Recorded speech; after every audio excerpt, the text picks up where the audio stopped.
Tuesday, May 10th, and we have the final 20 prospects here of our top 100. It's the call up. I'm Aram Layton, Jack McMullen joining me. Jack, you know what I'm going to say, right? This is the best group of 10. This is the best group of 10 we've talked about yet. Yes. I'm so excited. This is a group of a ton of big league debuts, which is really exciting. And I would say almost everybody on this, we've hit like the proximity range here because every guy that we're talking about is either in the upper minors or is in the big leagues, except for Marco Luciano, if I'm not mistaken. So very loaded group, very fun group, and interesting storylines behind each of these players because some are playing out of their mind, some are struggling. So it's going to be pretty fun to go through what is now 20 to 11. Yeah. Right before we started recording, you went through and you said, let's see, struggling, really struggling, not struggling, not struggling, struggling. Like it was, we've got a wide array of stuff going on. And I think this is the group of 10 where we enter the household names, relatively speaking, because obviously Major League Baseball prospects are not going to be household names. But, you're talking about guys that I think a lot of people, if they're in touch with prospects whatsoever, they know their names. Maybe in the previous groups of 10, like there were one or two guys that you're like, I've never heard of them, but they sound great, especially in the back half of the 50. But, now these are the big dogs. And in the back end of this episode, we're going to be talking about the baseball card implications of each of these players and, what some of their cards are going for on eBay, because it's pretty crazy when you look at the, CJ Abrams, Corbin Carrolls of the world and what their cards are going for and stacking it up against what is some of the pitchers here. Typically, we always talk about it. You don't invest in pitchers. That's not supposed to happen. You don't buy baseball cards for pitchers. But if I'm going to buy baseball cards of pitchers, it's probably going to be a couple of the guys in this list right here that we're going to get into. Correct. And one of them is a guy who I've already purchased several of his cards. You just put out a banger of a piece on justbaseball.com about George Kirby, not even just about his debut, which was phenomenal. And we'll get into the specifics of the debut in a moment, but also just what George Kirby brings, because George Kirby is a guy that, you look at him and you're like, that's electric stuff, especially the fastball. The secondaries, we'll get into that, could be a little bit better, but he works quickly. He pounds the strike zone, no doubt about that. And as you said in your Just Baseball article, which I'm not going to spoil, which you could go check out on the website right now, he's exactly what baseball needs in terms of pace of play and intrigue. Yeah, 100%. And the essence of the article is, he is the perfect blend of old school principles of pitching and new school obsession with velocity and spin and bite. He meshes those two perfectly. And he runs his fastball up to triple digits. He lights up radar guns. And Rob Friedman had a day on Sunday, clipping off George Kirby's sliders and fastballs and, just putting them out on Twitter. And they were getting tons of love, not Matt Brash level love, but, pretty damn close. With Kirby, what I love about it is, while he might not have as sharp a bite as the Matt Brashes of the world and some of these other arms that we're going to talk about in this crop of 10, he locates everything. Yep. And it's not just throwing strikes, it's throwing the highest quality strikes you possibly can.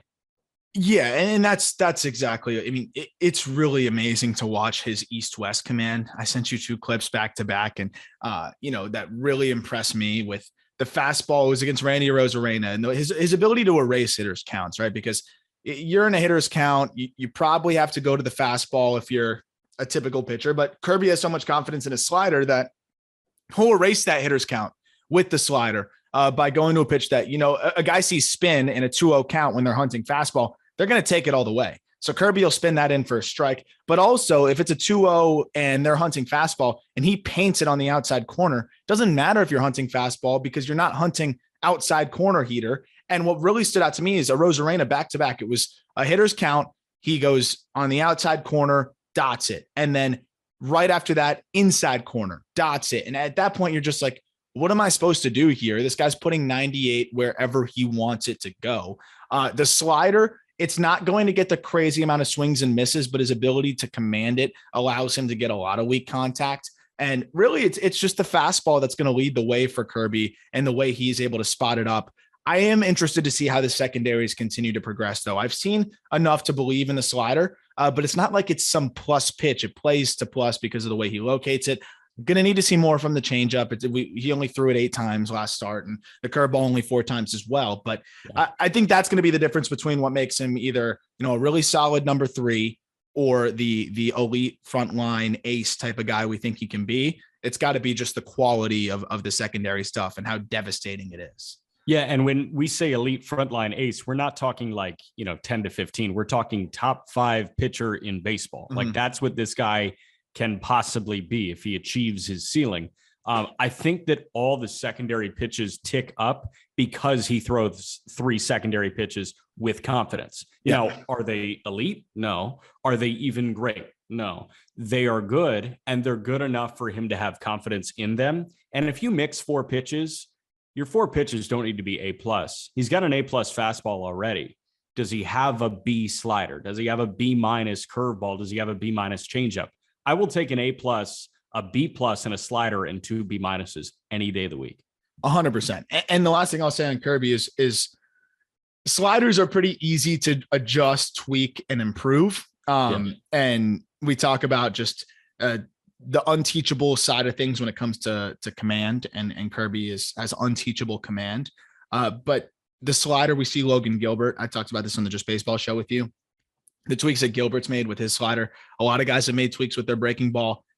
A simple grip change could turn that into a plus pitch for him. So I'm willing to bet on Kirby figuring it out to continue to tick up the secondary stuff. But as he stands right now, he's already a legitimate, solid middle of the rotation arm with that fastball command, and with the ability to just mix in the secondaries enough to allow that fastball to be masked enough and not have guys just sitting dead right on it all the time. But he also doesn't miss over the middle with it very often, which the next guy we're going to get into tends to do that a little bit more. Yeah.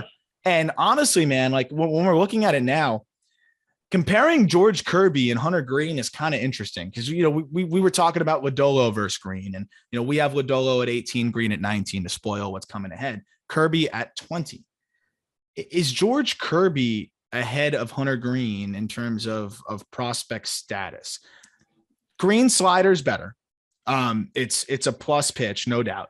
Green's fastball is up to 102, 103, 104, actually at times even. Greene is a freak athlete. He's got a lot of things going for him, but Kirby has a fastball that's not that far behind, and he commands it way better. Doesn't quite have the caliber of slider, but has a better changeup and a curveball that he mixes in. Where do these guys stack up? Because on our top 100 right now, Hunter Greene's ahead of him. But I'll get into the specifics on Hunter Greene. But as we wrap up Kirby and transition, I want to see what you think before we get into Greene. I think you stacked them correctly because we've talked about Hunter Greene before, and you said that Greene's ceiling is unmatched. If he achieves the ceiling that Hunter Greene possibly has, he's Jacob deGrom. He's the best pitcher on planet Earth. Yeah. And Kirby is top 5, top 3. Kirby's ceiling is Walker Buehler, which is crazy. Like that's, top 5 pitcher in baseball with the possibility of being best. But Hunter Greene's ceiling is never before seen. Yeah. So I think that's why you have to side with Hunter Greene, because I'll take the floor of George Kirby over the floor of Hunter Greene every single day you present me that possibility. But I'm going to take the ceiling of Hunter Greene over George Kirby. And age was a big factor in this as well, kind of playing into what you're saying. I mean, George Kirby's 24, Hunter Greene's 22. So Hunter Greene could have 2 years to get to where George Kirby is command wise. And not to mention Hunter Greene has not had very many innings under his belt at the minor league level due to injuries, then no 2020 and all of those things. Greene showed flashes of insanity, especially against the Dodgers in his debut and in early outings. Now his fastball is the most abused pitch in Major League Baseball. Jack, we've talked about this. When we talked about the red system, I went deep into the write-up and how the fastball was going to be a problem for him. When he got called up, I was concerned that the fastball was going to be a problem for him because he's throwing it 2/3 of the time. It's rather flat, and nobody's going to be blown away by just a fastball. It's going to be really hard to do that as a starter. As a reliever, it's a different story. But you give big league hitters an opportunity to hunt fastball and to cheat for it. 102 doesn't matter. And especially when Hunter Greene's missing over the middle. When I was watching his AAA starts, it was a lot of the former big leaguers, the journeymen that were taking him deep because they're the guys that have that understanding of how to beat guys like Hunter Greene. Until Hunter Greene gets a third pitch or develops the command of George Kirby with the fastball, he's going to continue to get his fastball pummeled like no other pitch we're seeing right now. Yeah, I think you worded it best in here. You said, that being said, Greene gives up more loud contact on the fastball than you might expect from a guy who throws as hard as he does. Greene allowed 11 of his 13 homers on the season on his fastball. We knew that the big ball was going to be a possibility against him. And it was in his first couple of starts, even though it was, the swings and misses of Freddie Freeman on 102 on his hands that got everybody oohing and eyeing and saying, oh, Hunter Greene's a superstar. Yeah, he could be, but he also is going to get blasted some outings. And I mean, last time out, he got absolutely smoked, hard contact galore. And you're right. If you can sit on one pitch, I mean, Greene's throwing his fastball way too much, and he's got no idea where it's going right now. Like you mentioned, the slider's good, but he doesn't have confidence to locate a slider 3 times in an at-bat. He just doesn't. No, so. And that's the perfect point, right? Because I thought about it from this lens. If I'm a hitter against Hunter Greene, I'm selling out for the fastball because, oh my God, dead red. Like hitters are 2 for 30 against the slider. His slider is disgusting. I will happily walk back to the dugout if Hunter Greene spots 3 sliders in a row. Like you said, if that's how he beats me, and guess what I'm going to do my next at bat? The same damn thing. And if he locates 6 sliders, that's where you'll say, okay, Hunter Greene had it today. Congratulations. You had a good outing. I'm going to take those chances any day of the week, because if you cheat on the fastball or cheat for the fastball, you can hit it. It's a little bit faster, but it's not this unhittable pitch. And that's very clear. 9 of the 10 home runs he's given up this year are on the fastball as well. So the trend continues. Here's the big difference in approach between minor league hitters and major league hitters. Major league hitters, if you're not a quadruple A guy, if you're not bouncing back and forth and you are, you've got the flight from Chicago to Charlotte, or you got the flight from Pittsburgh to Indianapolis named after you pretty much, because you're constantly like fighting for your big league job. And every organization has one of those guys. Yep. But they also have guys that are handed $100 million deals and know that their job is safe. Mm-hmm. The difference between minor league hitters and major league hitters are minor league hitters, every single at bat, are trying to prove their worth. Major league hitters know that they have 500 plate appearances coming for them that year at the very minimum. So they are okay forfeiting an at bat if Hunter Greene locates 3 sliders well. They say, okay, yeah, they've got that quick memory where they can scrub it and say, you know what, 45 minutes from now, I'm going to get my chance again. And I dare him to do it again, like you're saying. 100%. And here's the thing. Greene's going to have good starts. Like, let's be fair to Greene. He's made a start at Coors Field and then followed that up with a start in Milwaukee. So it's a little bit difficult to keep the ball in the yard in those 2 locations. And that's where 7 of his home runs came, on those back-to-back starts. Prior to that, through his first 3 starts, 3 home runs, not great, not atrocious. It was that outing at, American Family Field that really made things ugly for Hunter Greene. And Fam made things ugly. But let's be positive here, because this is the 20th ranked prospect in baseball. 19th ranked prospect in baseball. Before we move on to his teammate, Hunter Greene's slider, I think he's put it on display this year. I mean, again, 2 for 30 our opponents against that pitch. It is disgusting with the arm speed that he generates working off of that fastball. It is a pitch that will be a swing and miss offering for him. He's shown flashes of feel for the changeup, and that's encouraging, but he just has not thrown it enough. And it's exclusively to lefty. So, I mean, that's something that's going to be a big sticking point for him. The fastball velo electricity is insane. The way he's able to run it in on guys' hands is really impressive. Again, what makes Hunter Greene so elite is the athleticism for a 6'5", 230-pound 22-year-old. The fact that he's even at the big leagues is a testament to how well he's been able to develop despite the hiccups and the large gaps between his outings. He should be quite good for a long time. Whether he achieves that insane ceiling remains to be seen, but this is the most talented physical athlete I think there is on a mound in professional baseball, in my opinion. Absolutely. I agree. And, there is no current guy that comes anywhere close. He is far and away the best athlete. He was going to go first round as a shortstop. Yep. I don't want people to forget that. He was going to go top 10 as a shortstop, but he went 2nd overall as a pitcher. Yeah. And that kind of says everything you need to know about the athleticism. Next guy is another red, and another red that maybe not as great out of the gate, but has been much better as of his last two starts. Nick Lodolo, who's been one of my favorite pitching prospects in baseball for a long time, a guy that I've always been very adamant in ranking ahead of Hunter Greene, not because of anything against Hunter Greene, because I think Lodolo's floor is a number 4 and his ceiling is a lights out, really exciting number 2 type. And that's what is so awesome about Lodolo is that in the worst case scenario, you've got a really good starting pitcher here, assuming that he can stay healthy. He's looked good overall. And I really liked what we saw from him in that last outing against the Cardinals, 5 2/3. He only gave up 1 earned run, walked 0, punched out 7. The outing before that against it wasn't the lowly, it was the Padres. The outing against the Padres, he was good. 8 Ks, 2 walks, 3 earned runs as well. Getting into just what I know about Nick Lodolo is I love the fastball. It's heavy. He locates it at the bottom of the zone. He is really good at getting soft contact, but he also is good at getting swings and misses. Jack, I mean, that's as a pitcher, what else do you want? A guy that can get you strikeouts in bunches, but even when the stuff's not on, he can get you a ton of ground balls and weak contact as well. There's no risk with Nick Lodolo's fastball. There's 0 risk. And the profile of fastballs between Hunter Greene and Nick Lodolo could not be more different because Greene is high spin, top of the zone. You're going to get swings underneath it. Lodolo is heavy, bottom of the zone. You're going to get swings on top of it. And guys are going to top it or they're going to, just flat out miss it over the top of it. So I like Lodolo's fastball. I like that there's no risk there. Greene's fastball is obviously better, but Lodolo's fastball is good in its own right. I just like Lodolo's ability to mix pitches way more than Greene. And also, he's got way better command, exponentially better command.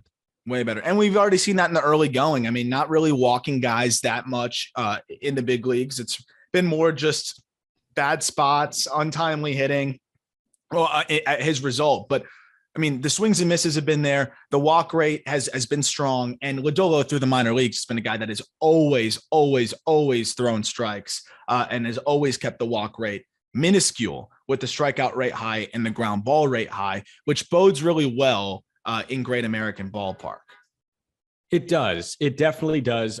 The other thing that you might be able to accredit Lodolo's, somewhat high ERA to is he was dealing with a back thing. He's still on the injured list with a lower back tightness. So I bet that guy was pitching through some back tightness, and what back tightness can do just as like a person that walks around and tries to get out of bed. That shit hurts. It hurts. So I bet Lodolo was hurting when he was trying to pitch. And it's crazy because he was even better in those last 2 outings. And even like I said, that final outing against the Cardinals before going to the IL, he was fantastic. So I'm expecting Lodolo to continue to be good once he comes back. It was really, if it weren't for an injury shortened season last year, Lodolo is probably the best pitching prospect performance wise in baseball, if not right behind Grayson Rodriguez. 15 2/3 innings between double and triple A, a 2.31 ERA, a 2.09 FIP, a 0.97 whip, 39% K rate, 5% walk rate. I mean, it's comical what he did last year.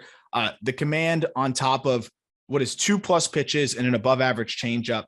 I mean, I'm so sold on Nick Lodolo, and I'm excited to see him healthy and, back in at full force once he comes back from whatever the back ailment is. 100%. I think it's funny because I didn't realize it in real time when we were recording yesterday, but 30 to 21 were all position players. And we're about to get to our 4th pitcher in a row. Which is nuts because this is probably one of my favorite pitching prospects in baseball. And again, when we talk about collecting cards, and I'm going to get into a card that I picked up of Daniel Espino's of the Cleveland Guardians, I just love everything about this guy on the mound. He's an extremely athletic, big dude, but moves really well, repeats his mechanics well. Insane fastball, plus fastball, slider that is plus, changeup that flashes above average to plus, and then a curveball that he'll mix in as well. The command continues to get better. He's on the shelf right now with patella tendonitis, which again, I mean, it's not an arm issue, so hopefully it won't affect him too much with his landing and everything like that. But I mean, he has some of the best pure stuff in all of the minor leagues and is a threat once Grayson Rodriguez graduates to be the best pitching prospect in baseball. So he's 20 years old and he has an elite fastball, an elite slider, a great changeup, and a fine curveball. Mm-hmm. All you have to tell me. Yeah. I mean, and here's the thing with Espino is The fastball is ticked up to triple digits. We've seen him hit triple digits. Crazy vertical break, so it gets an insane amount of swings and misses. The slider, I've put up some videos of it. It's one of the best sliders in the minor leagues. It's up there with Meyer and Job, and it is disgusting. And if he can develop more feel for the changeup, which already has shown flashes, it's really just that feel, and a curveball to steal strikes. I mean, what else do you need from a dude? And the numbers so far have been really good. We'll see how he looks when he comes back. But the Guardians do a great job of developing the guys that are command over stuff. Espino is definitely a stuff guy, but the command has been good last year. It's been great this year before going down with an injury. So it seems like that's continuing to get better for him as well. Espino is going to be an absolute force, and it's still just 21 years old, as you noted, Jack. So he's better than the guy that I'm about to bring up right now, like way better than the guy I'm about to bring up right now. But what he is in the Guardian system is very similar to what Tristan McKenzie was, because McKenzie had the best stuff of that, new crop coming in. Everybody else was command first, and, Cleveland helped tick the stuff up. McKenzie was, I've got great stuff, but let's reel it in because you're walking 5 guys per 9. We can't have that happen. Espino is that type of guy, and the command is getting better each go around. The command is going to be better than Tristan McKenzie when, at the time of their respective debuts. And this guy is a taste breaker a little bit in Cleveland's organization, but in the best way. 100%. They've kept him pretty short in terms of pitch limit. So he's only gone 5 innings in one outing, 4 innings, 4 and not Dodgers short, but short. 5 innings against Baltimore on April 23rd. Baltimore's AA ball club. Bowie, the Bay Sox, which is a good team. Bay Sox. 14 strikeouts, no walks. He's there are 15 outs in 5 innings. Yep. One soul recorded an out without striking out. I mean, this guy is extremely special, and I cannot wait to see what he's going to do at the big league level. One of the names that I am very much hyping up as we move forward through this year. Another guy, though, that I've been hyping up, and finally a hitter that could be up in Boston soon as they start to panic a little bit, right? I mean, you got to be nervous, and it might be time to call up Tristan Casas, Jack. I mean, what else? Casas has not been, the typical Tristan Casas in the early going so far this season, but he's still been really damn good. And I think it's time to call him up. He's hitting 260, 373, 500, slash line, 6 home runs, 20 driven in, 15% walk rate, 23% K rate, which is what you can expect from Casas. I think even the K rate could be a little bit lower. Usually he keeps it in the 19% range. Casas is as good as it gets offensively. He's got otherworldly power, but also an ability to adjust with 2 strikes, spread out, cut the leg kick down, and put bat on ball. And that combination is extremely rare. The guy's hitting in AAA at this point as a 22-year-old. He's better than Bobby Dalbec right now. I'm so sold on Tristan Casas. He's, as I've said many times, he is in the department of you can punch me in the face if he doesn't pan out. That's one of the first guys that I've put that claim on. Tristan Casas, you can punch me in the face if he does not pan out. Now, I really want to punch you in the face, but I don't want Tristan Casas to fail. So I'm kind of at a conundrum at the moment. No, I mean, I've heard you say, and I don't know if you've ever said it on a recording. I've heard you say that Tristan Casas is one of the lowest risk guys in the top 100.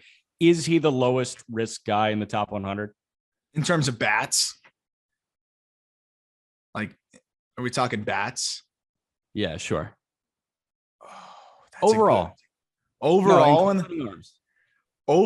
lowest. That's a great question. Overall lowest risk in the top 100. He damn well might be. Yeah. I would say so. Yeah, I would say so. In terms of the bat that I believe, yeah, I don't. There's not a bat I'm more confident in than Tristan Casas is. Yeah, I will stand by that. There we go. And there might be better bats on this top 100 list. Like guys will put up better offensive seasons than Tristan Casas, but the 50th percentile, the baseline worst case scenario for Casas, and the best case scenario are more condensed than really anybody else. Yeah. And again, it's the raw power from a 6'4", 250-pound guy that moves extremely well. He's an above average defender at first. He's already put up 115, 116 mile per hour exit velos. He hit a home run, by the way, 110 off of Mark Appel, who's been throwing really well this year. Yeah, that Mark Appel. Yeah. But he's put up 115s, 116s. He uses the whole field. Again, the spread out with 2 strikes is so impressive, and it's a testament to his bat to ball skills. I've never seen somebody more meticulous with their hitting progressions, and he's got it between the ears in terms of just being a pro's pro.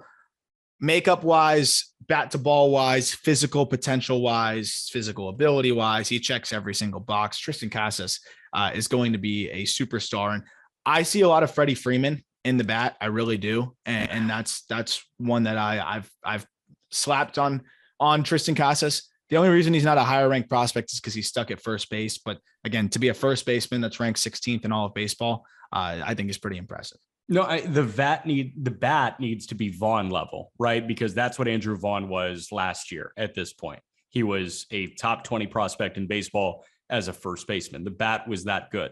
That's the kind of bat we're talking about with Tristan Casas. He is a foolproof impact bat for the Boston Red Sox. And I think with more upside even than Andrew Vaughn in the power department. Really? Yeah. I just think he impacts the baseball at a different level. I really do. Okay. I really do. And I love Vaughn. Like, don't get me wrong. I love Vaughn, but I look at Casas and what he can do to the baseball, how he can miss hit balls, the other way that get out. And I think he's got this different level to his game than maybe a lot of other guys that we've seen. And I think by the midseason update, if he's not called up, he could be a guy that's way, way up there, even higher on our list. A guy that could go the opposite direction, though, Jack, a Chicago guy, not the White Sox, because they don't have a single player on this list, but the Chicago Cubs, Brennan Davis, name that I've been talking about for a while now.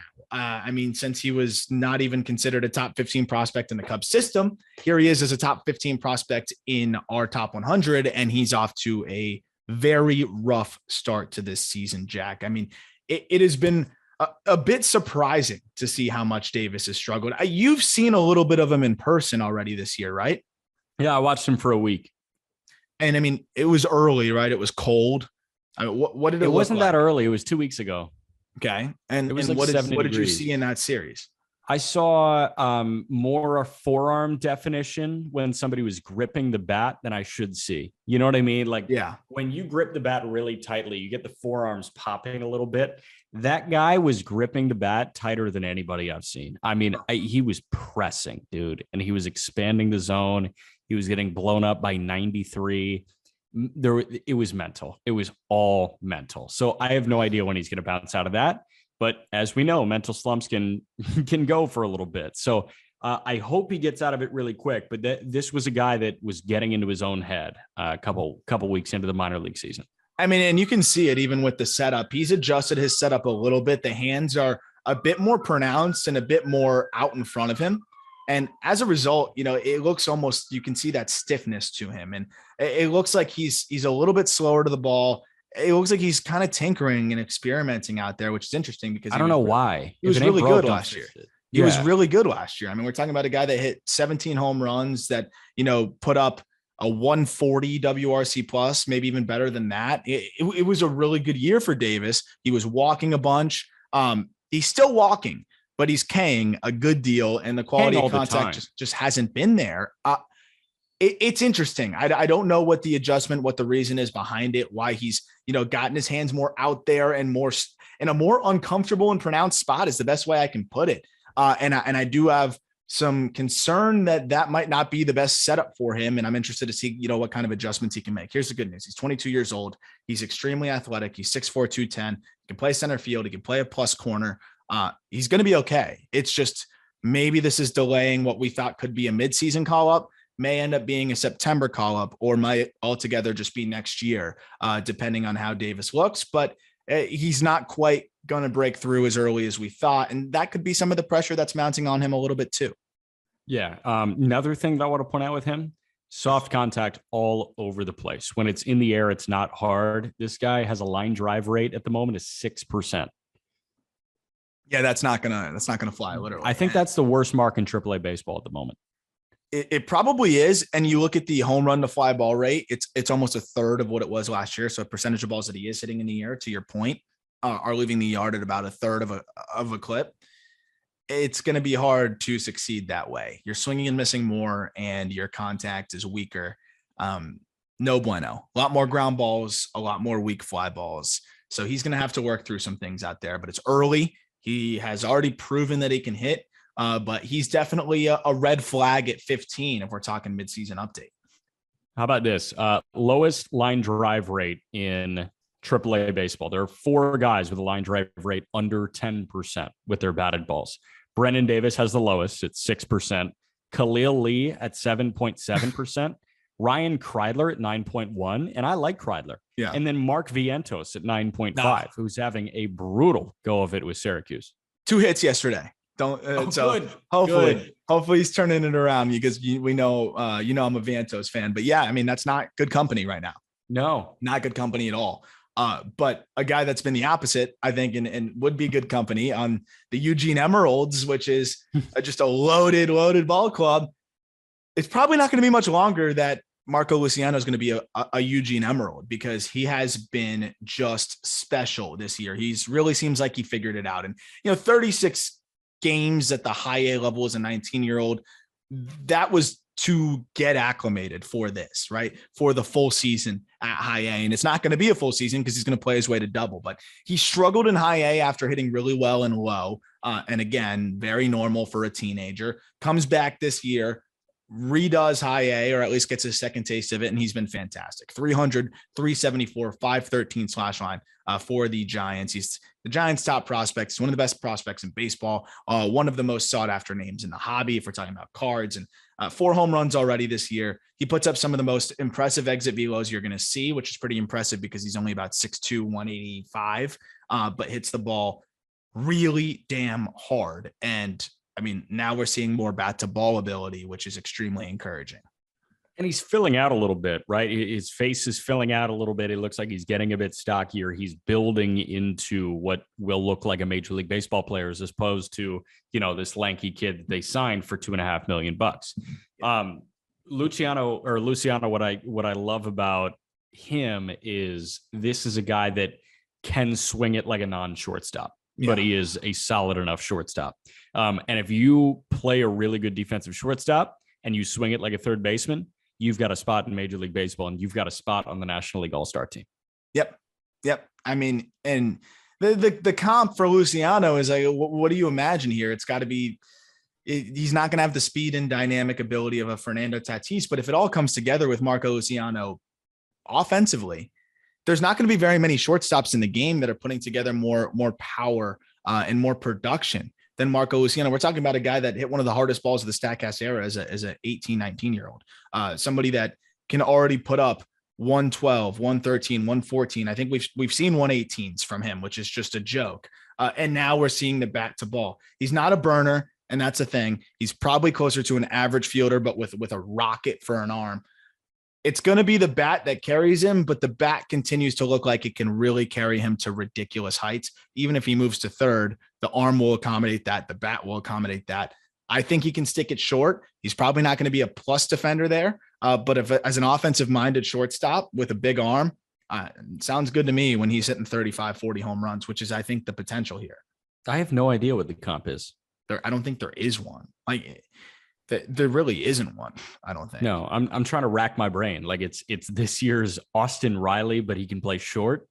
Yeah, how many shortstops? I always talk about how shortstop's a power position now, but to a certain level, right? How many shortstops are hitting 40? Right. He's got more power than Bo Bichette. He absolutely does. Yes, absolutely has more power than. But that's probably the best comp is almost a more powerful Bo Bichette. He's not going to have the same speed. He's going to have a little bit of defensive inconsistency. It's tough. He's one of those guys. No. And I think that's a testament to him, right? Like how unique he is.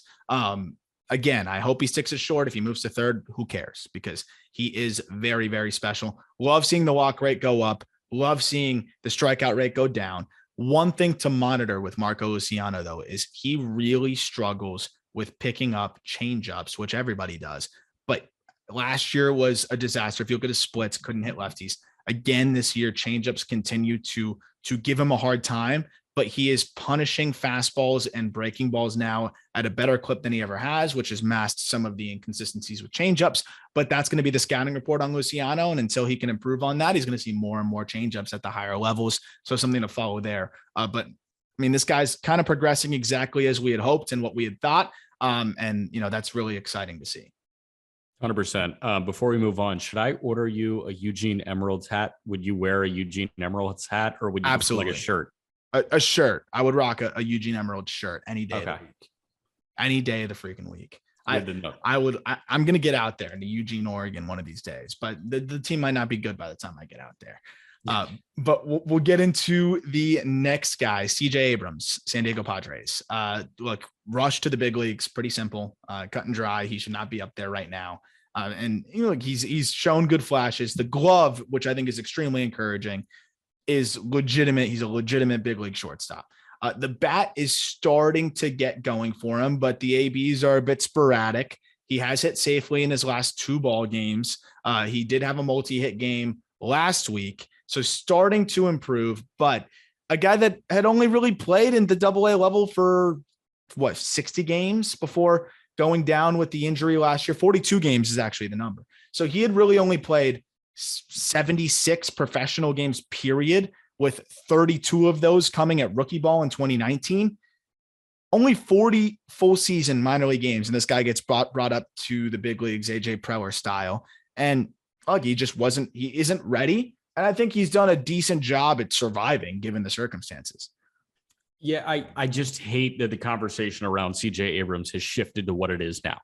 Like, he's got to go back down. He wasn't ready. It was a mistake bringing him up, instead of lauding his ability and saying, wow, this guy is like shredding through AAA. Let's get him up right now.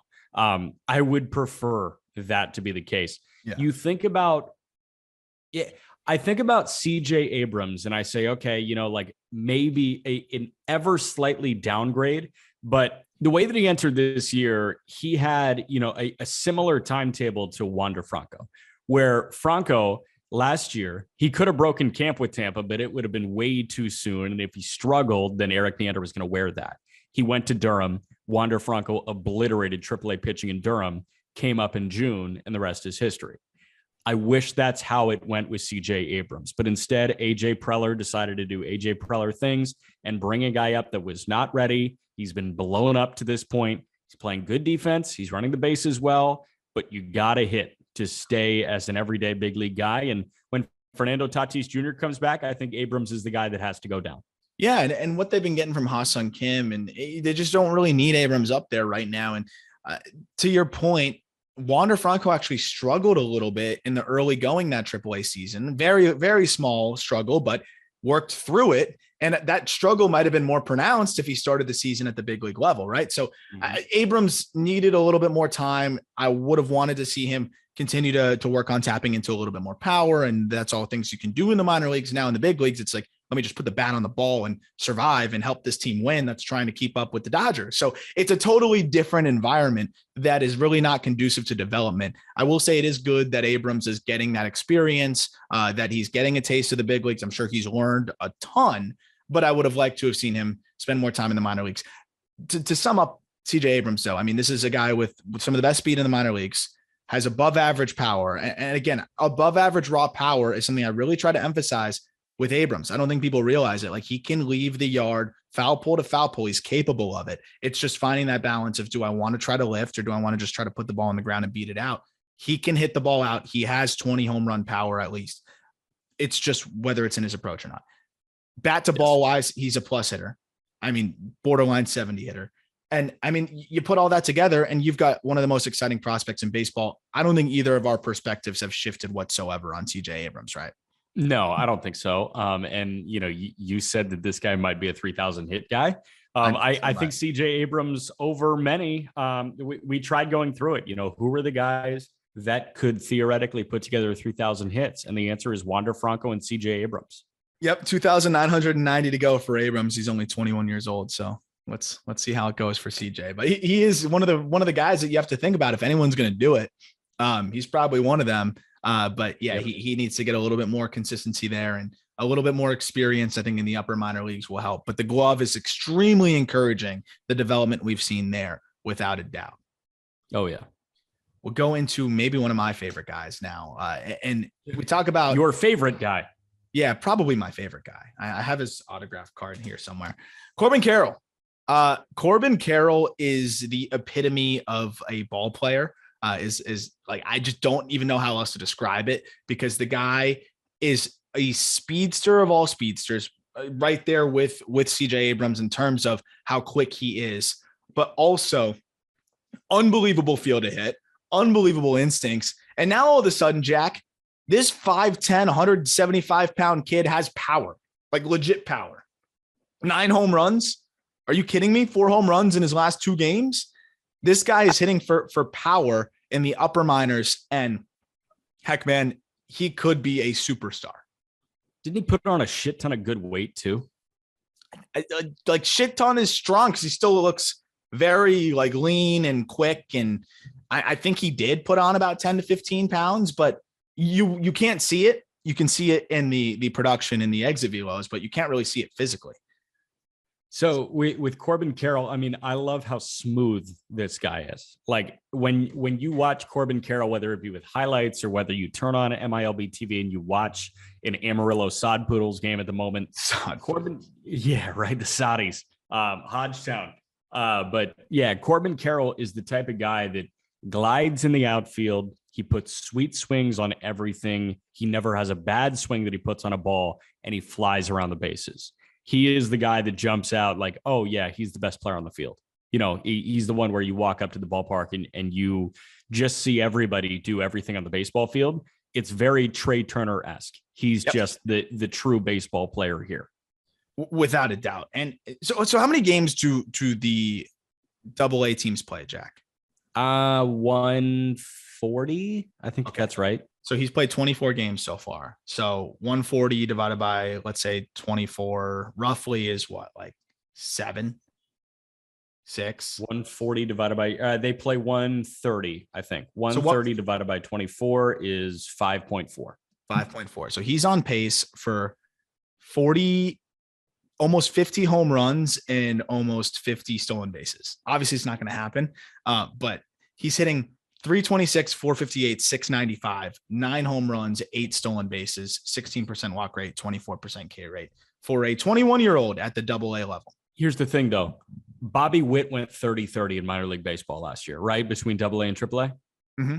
Corbin Carroll could go 30-30 this year. And nobody would have expected that. Everybody expected that with Bobby Witt. Nobody expected that from Corbin Carroll. How does the ball fly out there, though, in Amarillo? It flies. It's the moon. Amarillo is the moon. How much does that take? Like, how much do you think that's playing a part here? I think instead of 9 homers, you can take it down to 7. But like, I don't, I think the exit velos and the launch angles probably say that they're bombs wherever. Yeah, and what's amazing to me is that they're like oppo bombs. These are balls that he's hitting the other way that are carrying out. But it did stand out to me when he's taking this almost inside out swing the other way. I tweeted the video the other day. I was like, Corbin Carroll's doing this now. Like, this is a problem if he's doing this for the rest of the league. And you mentioned the home runs. He has 7 at home, 2 on the road, but 14 games at home, 10 on the road. So he's played 4 more games at home anyways. What do you expect him to do? Yeah.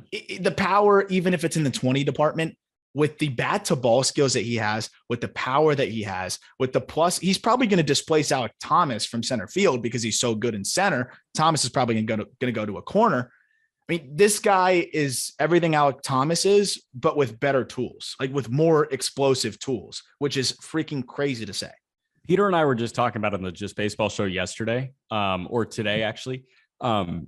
The outfield trio of Alek Thomas in left, Corbin Carroll in center, and Dalton Varsho in right is pretty enjoyable to think about. It's got to be one of the fastest outfields in baseball. Oh, yeah. Oh, yeah. Don't you have a makeup background story on Corbin Carroll too?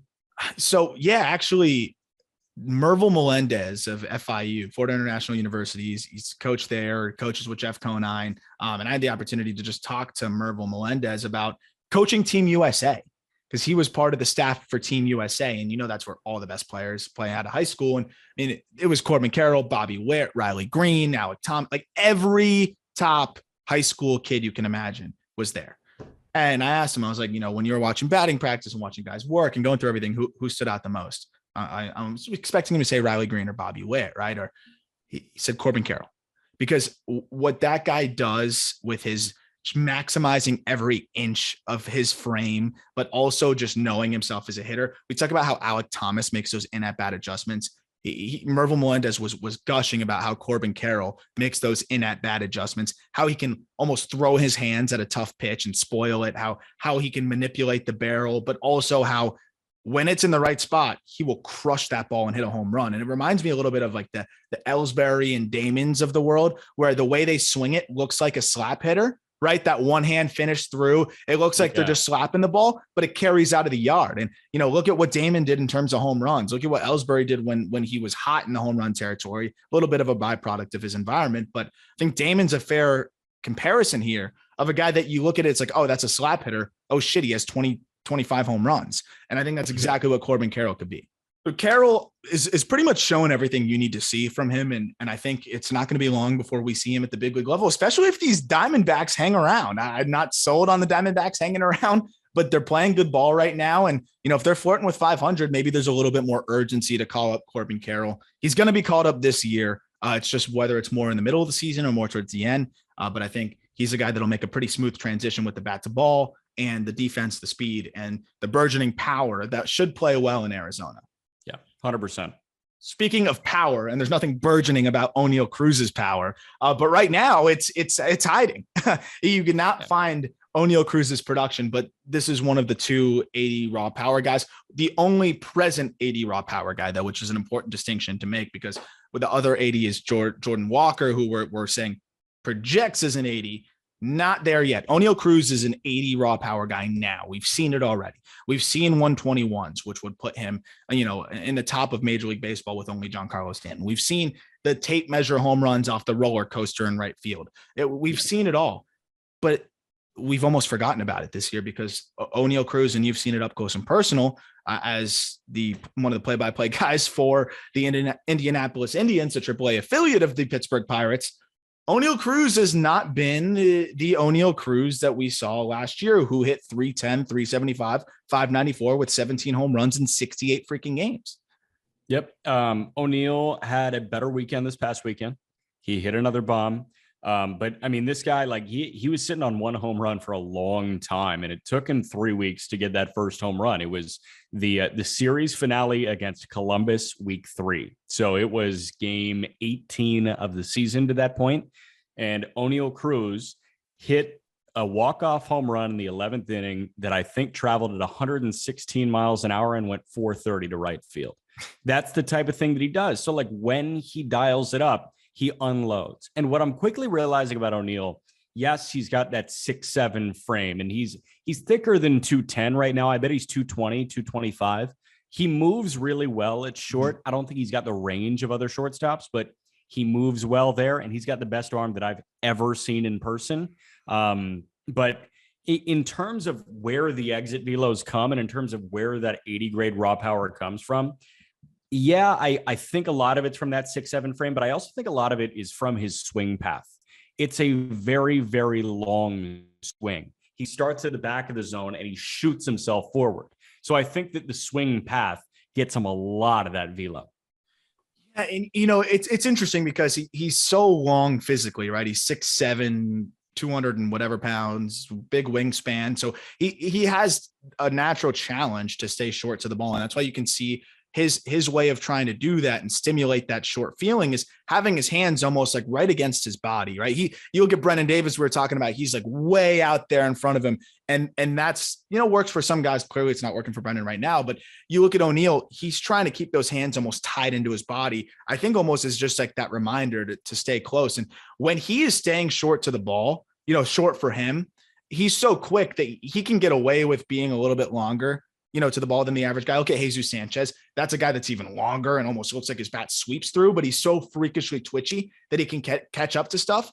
Yeah. Oneil, when he's going right, the swing's not going to be too long. He's going to be quick enough to it. But when he's going wrong, you can see that cast out a bit too early, right? Where he loses the barrel a bit too early, and that's where it drags through. And that's where he's hitting the ball on the ground, where he's out and around it, or it's getting in on his fists. And he's not going to get that lift. It's going to drag through the zone. And I think we're seeing that with Cruz right now. There's more of that sweep and drag through the zone. And that's why he's had, I think you pointed it out to me, one of the highest ground ball rates in the minor leagues thus far, right? Or at least in the early going, that was the case. In the early goings, it was the case. And I sent it to you because I was like, this is so weird, because the top three highest ground ball rates in AAA baseball 3 weeks through the season were Mark Vientos, again, Oneil Cruz, and Travis Swaggerty. Three guys that should never hit the ball on the ground. Like never. Realistically. And I was just like, okay, like this is the big problem here. But then it is transformed a little bit, and now he's getting under a lot of pitches. So I assume he's going to take this Goldilocksian middle ground, hopefully starting tonight in Charlotte against the Knights, so I can call some O'Neill bombs. But I mean, hopefully this guy figures it out, because he was rolling over a lot of stuff, and then he's under, and he's, popping a lot of balls up right now. He was also striking out all the time too. He was getting behind 0-2 very, very quickly. He was taking strike one, and then he was swinging through strike two. I think that the weather is going to help him, because it's a nice day in Indianapolis right now. It's going to be nice in Charlotte all week. Wouldn't be shocked if he has a big week. This is a guy that I talked to by the cage after they were in St. Paul for a week, and he was a joy to talk to, first of all. And second of all, I asked him, was that the coldest weather you've ever played in? And he said, yeah. And I said, do you feel comfortable? Do you feel a lot better playing when it's really hot out? He said, yeah, that's what I grew up with. Yeah. So like, he's the type of guy that, wants to play when it's really warm out. He's a summertime smasher. And talk about the swing and miss here. After the golden sombrero against Chicago, since then, he's played 1, 2, 3, 4, 5 games, and he's only struck out twice. So, I mean, that's got to be extremely encouraging there, where over the last 5 games, at home, better weather, more comfortable. He is not struck out as much, and he's had now back-to-back multi-hit games, and before that had another hit and 2 RBI and 2 walks the game before that. So he's definitely seems to be showing signs of life. I don't think anybody was concerned long-term. I think a little bit of it was the send down hangover too. It's one thing to be sent to AAA. And we saw that with a lot of guys that we thought should have been at the big league level. Jose Miranda, MJ Melendez, Oneil Cruz, all kind of struggled when first sent there. I think a combination of, imagine you feel like you belong in the big leagues. I'm sure all 3 of those aforementioned guys felt like they belonged in the big leagues. Not only are you sent to AAA in the middle of nowhere, the weather stinks, and now you got to play fired up, inspired baseball. I could understand it's not excusable, but I could understand why the focus could be a little bit lapsing in the early going of the season for these guys that feel like they shouldn't even be where they are right now. 100%. I understand that.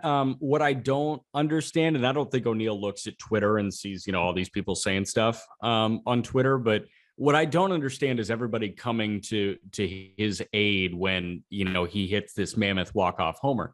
Guy's hitting $160 when he did that. Yeah, like, but look at what he did. Tweet that video out. Yeah, Oneil Cruz, he's amazing. All right, dude's hitting 170, but then you've got, the Ben Verlanders of the world, and you've got other people tweeting, this is a joke that he's down there crying, laughing emoji, get him up, Pirates, you idiots. Like, no, he's hitting $170. Relax for a moment. So I don't think people are giving Pittsburgh the chance to let O'Neill develop. There was still some need to develop for him. I could see it very clearly so far. You saw it with a 70% ground ball rate through the first 3 weeks of the season, and then all of a sudden he was getting under everything. If he's right this week, if he's right the week after, great. He's a Pittsburgh Pirate. Get him up. But it's going to take some time. It needed a couple weeks. I like the experiment too while he's in the minors to get a little bit of spot starts in left field. See how he does out there. Like, this is the time to do it before he gets to the big league level. See how he does, but also just continue to improve the defense. Last question on Oneil Cruz: 8 stolen bases. You've obviously seen a majority of them, all of them, I should say. Yeah. How legitimate is that as a part of his game? He's really fast.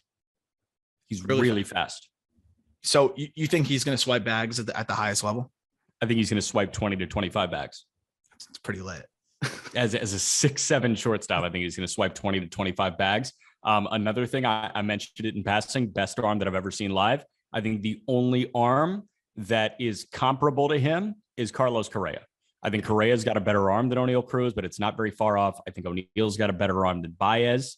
I think O'Neill's got a better arm than pretty much anybody else in baseball. Okay, so here's my big question for you now as we pivot to the final segment here. You could buy O'Neal Cruz cards right now, let's say, because this was a card that as he was going off in spring training, if you remember, I am putting up some tape measure shots. And I bought one O'Neal Cruz card right before the boom. And then I couldn't even get any more in time on eBay because they were selling so quickly. His card is going for about $200. His Bowman Chrome Auto, maybe a little bit more, depending on, which sale you look at. Pretty expensive. Would you still buy O'Neal Cruz right now on eBay? I'd look for value elsewhere. So here's the thing though. We're talking about the 11th prospect in baseball, could be a superstar.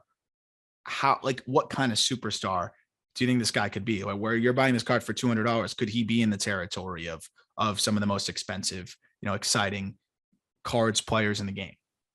Who's in $1,000 card right now? The Wander Francos, Julio Rodriguez's of the world, even like the Spencer Torkelson cards. I think they're probably letting off a little bit of steam, but they're going for a lot. Yeah, then I'd say buy it. That's value. Okay, how about this though? Corbin Carroll or O'Neal Cruz? How much is Carroll? About the same. To be honest, probably O'Neal. Really? Yeah, because what he does is like so unique, right? He is a baseball player that the world has never seen before. Yeah, no, I agree. And actually, Carroll's going for more now. A Bowman Chrome Auto of Corbin Carroll just sold on eBay for $285. Oh, buy the dip on O'Neal then, man. Yeah, buy the dip on O'Neal. Wow. Corbin's going for that much.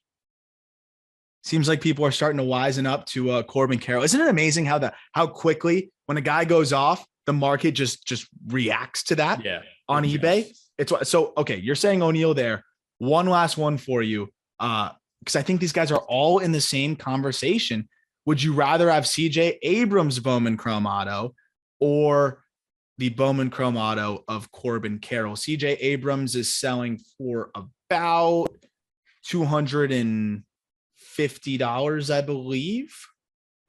So $250 versus $280 for Carroll? Let's say, for argument's sake, they're about the same.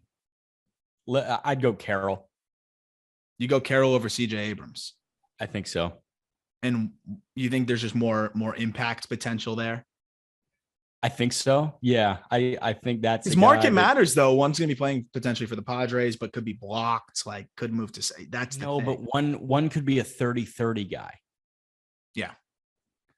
Abrams probably is never going to get into 30. I think he can get into 20, but I don't think he's going to get into 30. Right. which is a fair question. That's the crazy thing though on eBay, man. Like these cards are going for $280, $300 for some of these guys, which is nuts. Marco Luciano is one other one too. And that's a card that I'm assuming, I haven't checked in very recently, but as I look it up right now, for argument's sake, again, where do you put Marco Luciano as a card purchase in comparison to, and all these guys, you're not going to make money. Like realistically, probably not the best quote unquote investments. I think it's just very interesting to contextualize it. If you open a box and pull one of these guys, like I pulled a Corbin Carroll, I'm just holding it. But which would you rather have? Would you rather have the Marco Luciano or the O'Neal Cruz potentially? Assuming that Luciano is more money and a decent amount more. I think Luciano's sell for more than like $400 for his Bowman Chrome Auto. Yeah, I think I'm going O'Neal Cruz. Because of I look at the proximity too, right? Like he's already proven that he could hit AA. He's shown in small spurts AAA, but Marco Luciano could be the more well-rounded player long-term. I don't know. How do you compare those two guys? Freak power dudes, but 1.67 and unprecedented.